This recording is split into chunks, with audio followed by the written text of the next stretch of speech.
This is a weekly test of the emergency alert system. This station is testing equipment that can quickly warn you in the event of an emergency.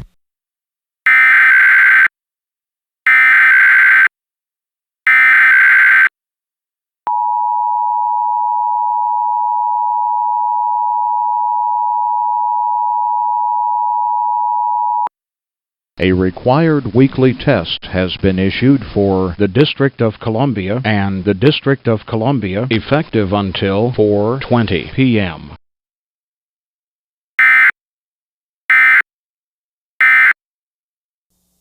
This concludes this test of the emergency alert system.